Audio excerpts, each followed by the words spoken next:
ನಮ್ಮ ಕರ್ತನಾದ ಯೇಸುಕ್ರಿಸ್ತನಲ್ಲಿ ಪ್ರಿಯರಾದ ದೇವಜನರೇ, ನಮ್ಮ ಕರ್ತನಾದ ಯೇಸುಕ್ರಿಸ್ತನ ಅತ್ಯಧಿಕವಾದ ಕೃಪೆಯ ಸಮಾಧಾನವು ತಮಗೂ ತಮ್ಮ ಕುಟುಂಬದ ಪ್ರಿಯರೆಲ್ಲರಿಗೂ ಹೆಚ್ಚೆಚ್ಚಾಗಿ ಉಂಟಾಗಲಿ. ಹೃದಯಂಗಮ ಮಾತು ಎನ್ನುವ ಈ ಮುಂಜಾನೆ ವಾಕ್ಯದ ಸರಣಿಯಲ್ಲಿ ಈ ತಿಂಗಳು ನಾವು ಶಿಲುಬೆ ಧ್ಯಾನವನ್ನು ಮಾಡುತ್ತಿರುವಲ್ಲಿ ಈ ದಿನ ನಾವು ಧ್ಯಾನಿಸುವಂಥ ದೇವರ ವಾಕ್ಯದ ಭಾಗ ರೋಮ 8ನೇ ಅಧ್ಯಾಯ 3ನೇ ವಚನ. ರೋಮ 8:3. ಧರ್ಮಶಾಸ್ತ್ರವು ನಮ್ಮ ಶರೀರಾಧೀನ ಸ್ವಭಾವದ ನಿಮಿತ್ತ ನಿರ್ಬಲವಾಗಿ ಯಾವ ಕೆಲಸವನ್ನು ಮಾಡಲಾರದೆ ಇತ್ತೋ ಅದನ್ನು ದೇವರೇ ಮಾಡಿದನು. ಏನೆಂದರೆ ಆತನು ಪಾಪ ನಿವಾರಣೆಗಾಗಿ ತನ್ನ ಮಗನನ್ನು ಪಾಪಾಧೀನವಾದ ನರಭಾವದ ರೂಪದಲ್ಲಿ ಕಳುಹಿಸಿಕೊಟ್ಟು ನರಭಾವದಲ್ಲಿಯೇ ಪಾಪಕ್ಕೆ ಮರಣದಂಡನೆಯನ್ನು ವಿಧಿಸಿದನು. ಈ ವಾಕ್ಯವನ್ನು ಗ್ರಹಿಸಿದ್ದಕ್ಕೆ ದೇವರು ತಾನೇ ತನ್ನ ಆತ್ಮನ ಮೂಲಕ ನಮಗೆ ತನ್ನ ವಿಶೇಷ ಗ್ರಹಿಕೆಯನ್ನು ಅನುಗ್ರಹಿಸಲಿ. ಕರ್ತನಲ್ಲಿ ಪ್ರೀತಿಯುಳ್ಳ ದೇವಜನರೇ, ಇದೊಂದು ವಿಶೇಷವಾದ ವಚನ, ಮತ್ತೆ ಇದೊಂದು ಅಪರೂಪದ ವಚನ. ಈ ವಾಕ್ಯದಲ್ಲಿ ನಾವು ಕಾಣುವಂಥ ಒಂದು ಸಂಗತಿ ಪಾಪಕ್ಕೆ ಮರಣದಂಡನೆ. ಹಾಗಾದರೆ ಪಾಪಕ್ಕೆ ಮರಣದಂಡನೆ ಎಂಬುದಾಗಿ ಹೇಳುವಾಗ ಪಾಪವನ್ನು ರದ್ದು ಮಾಡುವ ಕೆಲಸ. ಈಗಾಗಲೇ ಕೊಲೊಸ್ಸೆ 2:14 ಓದಿದ್ದೇವೆ. ಶಿಲುಬೆಗೆ ಜಡಿದದನ್ನು ಇಲ್ಲದಂತಾಗ ಮಾಡಿದನು. ಯೇಸು ಶಿಲುಬೆಗೆ ತನ್ನ ಶರೀರವನ್ನು ಒಪ್ಪಿಸಿಕೊಟ್ಟು ಅದು ಅಲ್ಲಿ ಜಡಿಯಲ್ಪಟ್ಟ ಮೇಲೆ ಆತನು ಪ್ರಾಣ ಬಿಟ್ಟನು. ಯೇಸು ಪ್ರಾಣ ಬಿಟ್ಟದರ ಅರ್ಥ ಆತನು ಪಾಪಕ್ಕೆ ಮರಣದಂಡನೆ ಕೊಟ್ಟಿದ್ದಾನೆ. ಇಲ್ಲಿ ಬರ್ತದೆ, ಧರ್ಮಶಾಸ್ತ್ರವು ನಮ್ಮ ಶರೀರಾಧೀನ ಸ್ವಭಾವದ ನಿಮಿತ್ತ ನಿರ್ಬಲವಾಗಿ ಅದು ಒಂದು ಕೆಲಸವನ್ನು ಮಾಡಲಾರದೆ ಇತ್ತೆಂಬುದಾಗಿ ಹೇಳುತ್ತಾ, ಅದು ಯಾವುದನ್ನು ಮಾಡಲಿಲ್ಲವೋ ಅದನ್ನು ದೇವರೇ ಮಾಡಿದನೆಂಬಂತ ಮಾತನ್ನ ಈ ವಾಕ್ಯ ಖಚಿತಪಡಿಸ್ತದೆ. ಅದೇನೆಂದರೆ ಪಾಪ ನಿವಾರಣೆಗಾಗಿ, ನನ್ನಲ್ಲಿರುವ ಪಾಪ ನಿವಾರಣೆಗಾಗಿ, ನಿನ್ನಲ್ಲಿರುವ ಪಾಪ ನಿವಾರಣೆಗಾಗಿ ದೇವರು ತನ್ನ ಮಗನನ್ನು ಕಳಿಸಿಕೊಟ್ಟ. ಹೇಗೆ ಕಳಿಸಿಕೊಟ್ಟ? ಪಾಪಾಧೀನವಾದ ನರಭಾವದಲ್ಲಿ ಆತನನ್ನು ಕಳಿಸಿಕೊಟ್ಟ. ನನ್ನ ಹಾಗೆ ನಿನ್ನ ಆಗಿರುವಂಥ ಶರೀರದಲ್ಲಿ, ಪಾಪಕ್ಕೆ ಅಧೀನವಾಗುವ ಶರೀರದಲ್ಲಿ ಆತನನ್ನು ಕಳಿಸಿಕೊಟ್ಟ.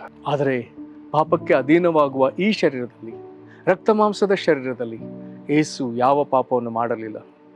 ನಂತರದಲ್ಲಿ ಕಳಿಸಿಕೊಟ್ಟು ನರಭಾವದಲ್ಲಿ ಯೇಸು ಇದೇ ಶರೀರದಲ್ಲಿ ಆತನು ಪಾಪಕ್ಕೆ ಮರಣದಂಡನೆಯನ್ನು ವಿಧಿಸಿದನು. ಹಾಗಾದರೆ ಪಾಪ ನಿವಾರಣೆ ಮಾಡುವುದಕ್ಕಾಗಿ ಯೇಸು ಕ್ರಿಸ್ತನು ಇದೇ ಶರೀರದಲ್ಲಿ ಬರ್ತಾನೆ.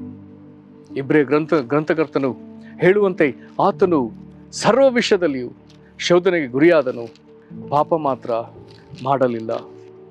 ಬರ್ತದೆ ಇಬ್ರಿಯ 4:15.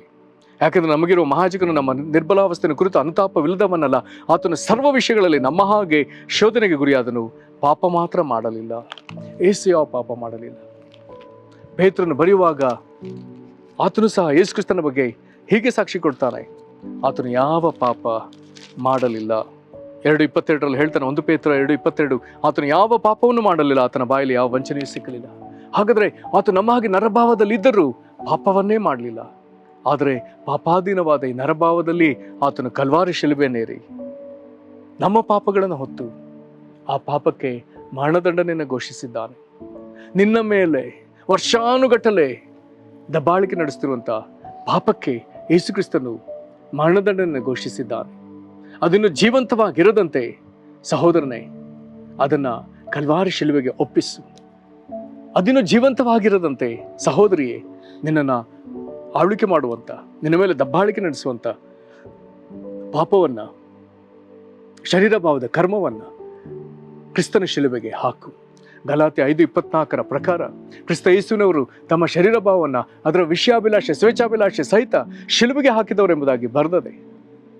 ಹಾಗಾದರೆ ನಿನ್ನನ್ನು ಆಳುವ ಪಾಪ, ನಿನ್ನ ಇಷ್ಟದ ಪಾಪ, ವರ್ಷಾನುಗಟ್ಟಲೆ ನಿನ್ನನ್ನು ಅಧೀನದಲ್ಲಿ ಇರಿಸಿಕೊಂಡಿದ್ದ ಪಾಪ ಇನ್ನೂ ನಿನ್ನಲ್ಲಿರದಂತೆ ಈಗಲೇ ಕ್ರಿಸ್ತ ಯೇಸುವಿನವನು, ಕ್ರಿಸ್ತ ಯೇಸುವಿನವಳು ಎಂಬ ಪ್ರಜ್ಞೆಯೊಂದಿಗೆ, ಸ್ವಸ್ಥ ಪ್ರಜ್ಞೆಯೊಂದಿಗೆ ನಿನ್ನ ಶರೀರ ಭಾವವನ್ನು, ಅದರ ಪಾಪ ಅಪರಾಧಗಳ ಸಹಿತವಾಗಿ ಸ್ವಭಾವದಲ್ಲಿರುವ ಪಾಪ, ಕ್ರಿಯೆಯಲ್ಲಿರುವಂಥ ಪಾಪಗಳನ್ನೆಲ್ಲವನ್ನ ಕ್ರಿಸ್ತನ ಶಿಲುಬೆಗೆ ಹಾಕಿಬಿಡು.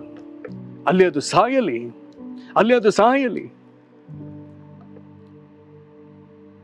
ನೀನು ಈ ನಿನ್ನ ನಾಳುವ ಪಾಪದಿಂದ ಬಿಡುಗಡೆ ಹೊಂದು ದೇವರಿಂದ ಯೇಸುಕ್ರಿಸ್ತನ ಮೂಲಕ ನಮಗೆ ದೊರಕುವಂಥ ನೀತಿಯ ನಿರ್ಣಯ ನಿನಗೆ ದೊರಕಲಿ. ನೀತಿವಂತ ಕ್ರಿಸ್ತನ ವಸ್ತ್ರ ನೀತಿಯ ವಸ್ತ್ರ ನಿನಗೆ ದೊರಕಲಿ. ನೀತಿವಂತನಾಗಿ ಜೀವಿಸು. ಕರ್ತನು ನಿನ್ನನ್ನು ಈ ವಿಧದಲ್ಲಿ ವಿಮೋಚಿಸುವಂತೆ ಆತನ ಮುಂದೆ ಬಂದು ಆತನಿಗೆ ಮೊರೆ ಇಡು. ಸ್ಥಿರ ಪ್ರಜ್ಞೆಯಿಂದ ನಿನ್ನ ಪಾಪಗಳನ್ನೆಲ್ಲ ಯೇಸುಕ್ರಿಸ್ತನ ಶಿಲುಬೆಗೆ ಒಪ್ಪಿಸಿಬಿಡು. ಪ್ರಾರ್ಥನೆ ಮಾಡೋಣ. ಮಹಾಕೃಪೆಗಳ ಪರಲೋಕ ತಂದೆ, ದೇವರ ನೀನೇ ಮಾಡಿದ ಕಾರ್ಯಕ್ಕಾಗಿ ಸ್ತೋತ್ರ. ನಮ್ಮನ್ನು ಪಾಪದಿಂದ ಬಿಡಿಸುವುದಕ್ಕಾಗಿ ನಿನ್ನ ಪ್ರಿಯ ಮಗನನ್ನ ಪಾಪಾಧೀನವಾದ ನರಭಾವದಲ್ಲಿ ಕಳಿಸಿದಕ್ಕಾಗಿ ಸ್ತೋತ್ರ. ಕರ್ತನೆ, ನಿನ್ನ ನರಭಾವದಲ್ಲಿಯೇ ಪಾಪಕ್ಕೆ ಮರಣದಂಡನೆಯನ್ನು ವಿಧಿಸಿದಕ್ಕಾಗಿ ಸ್ತೋತ್ರ ಸಲ್ಲಿಸ್ತೇವೆ. ಕರ್ತನೆ, ಇದಕ್ಕಾಗಿ ನೀನೇ ಕಲ್ವಾರಿ ಶಿಲುಬೆಯಲ್ಲಿ ಪ್ರಾಣ ಕೊಟ್ಟದಕ್ಕಾಗಿ ಸ್ತೋತ್ರ ಸಲ್ಲಿಸ್ತೇವೆ. ಕರ್ತನೆ, ನಮ್ಮನ್ನು ವರ್ಷಾನುಗಟ್ಟಲೆ ಆಳ್ವಿಕೆ ಮಾಡಿದಂಥ, ನಮ್ಮ ಮೇಲೆ ದಬ್ಬಾಳಿಕೆ ಮಾಡಿದಂಥ, ನಮ್ಮನ್ನು ಅಧೀನದಲ್ಲಿರಿಸಿಕೊಂಡಿದ್ದ ಎಲ್ಲ ಪಾಪ ಅಪರಾಧಗಳನ್ನು, ನಮ್ಮ ಸ್ವಭಾವದಲ್ಲಿರುವ ಪಾಪ, ನಮ್ಮ ಕ್ರಿಯೆಯಲ್ಲಿರುವಂಥ ಪಾಪಗಳನ್ನ ಕರ್ತನೆ, ಈಗ ನಾವು ಕ್ರಿಸ್ತ ಯೇಸುವಿನವರು ಎಂಬ ಸ್ಥಿರ ಪ್ರಜ್ಞೆಯೊಂದಿಗೆ ಅವುಗಳನ್ನ ಶಿಲುಬೆಗೆ ಹಾಕ್ತೇವೆ ಸ್ವಾಮಿ. ಕರ್ತನಾದ ಯೇಸುವೆ, ನಿನ್ನ ಮೂಲಕ ನಮಗೆ ದೇವರಿಂದ ದೊರಕುವಂಥ ನೀತಿ ನಮ್ಮೊಳಗೆ ಸ್ಥಾಪನೆಯಾಗಲಿ. ಕ್ರಿಸ್ತನ ಜೀವ ನಮ್ಮಲ್ಲಿ ಸ್ಥಾಪಿಸಲ್ಪಡಲಿ. ನೂತನ ಸೃಷ್ಟಿಯಾಗಿ ನಮ್ಮನ್ನು ರೂಪಿಸು ಸ್ವಾಮಿ. ನಿನ್ನ ಅಂಗಲಾಚಿ ಕೇಳಿಕೊಳ್ತೇವೆ. ನಿನ್ನ ನೀತಿಯಲ್ಲಿ ನಾವು ಜೀವಿಸುವುದಕ್ಕೆ ಕೃಪೆ ಕೊಡು. ನಮ್ಮನ್ನು ನಿನ್ನ ಕೃಪೆಗೆ ಒಪ್ಪಿಸಿಕೊಡುತ್ತೇವೆ. ನಿನಗೆ ಸ್ತೋತ್ರವಾಗಲಿ. ಯೇಸು ಕ್ರಿಸ್ತನ ಹೆಸರಿನಲ್ಲಿ ಬೇಡಿದ್ದೇವೆ ನಮ್ಮ ತಂದೆಯೇ, ಆಮೆನ್. ಕರ್ತನು ನಿಮ್ಮನ್ನು ಆಶೀರ್ವದಿಸಲಿ. ವಂದನೆಗಳು.